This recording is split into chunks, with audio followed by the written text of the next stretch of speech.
So, Tammy, do you remember when things started with violin? Ren was. I think Ren was 4 or 5. 4 or 5. Yeah. And do you remember what motivated you to want to start? We would go to the farmer's market and we would see Rainy and the Rattlesnakes, and one of the girls plays fiddle, and Ren said, I want to play that.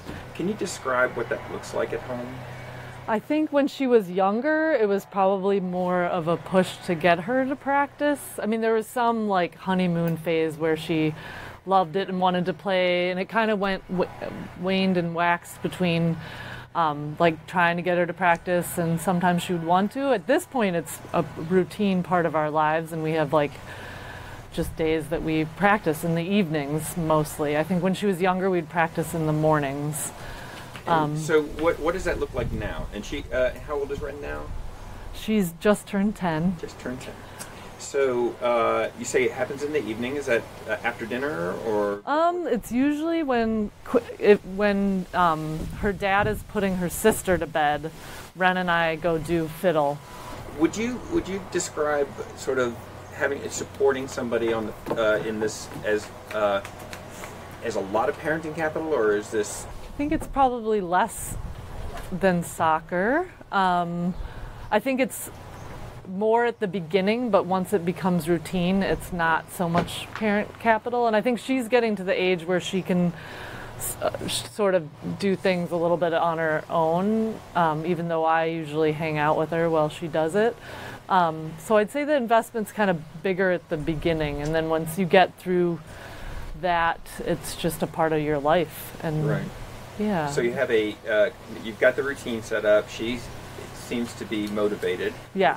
What do you think is the thing that motivates Ren?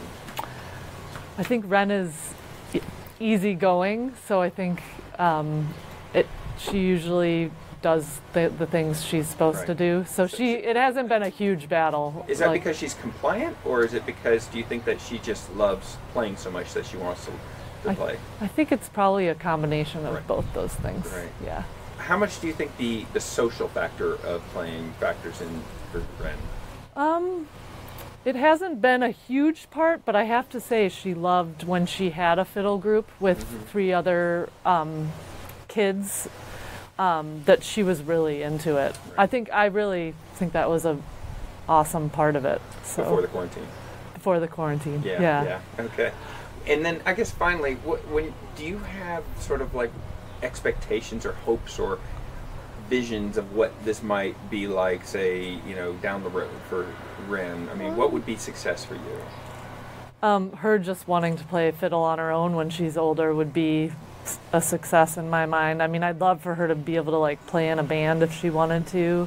Just having that tool. Like, I never had that, so I would like both my children to have some instrument that they could use in the future. But I don't have I'm not like expecting her to be in some orchestra or something necessarily. It would be wonderful if she was. Like a recreational player. Yes, like a social, and just all the tools you can have as you grow up. The more, the better, in my mind.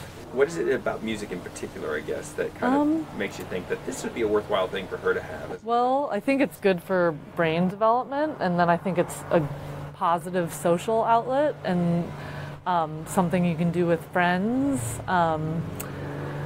Ren does a lot of things, and she's pretty well-rounded, but I don't know. I think music is just, like, socially it's a huge thing. We have adult friends that play around campfires, and like, I think that's just an amazing thing to have, even if it doesn't become like a career or anything.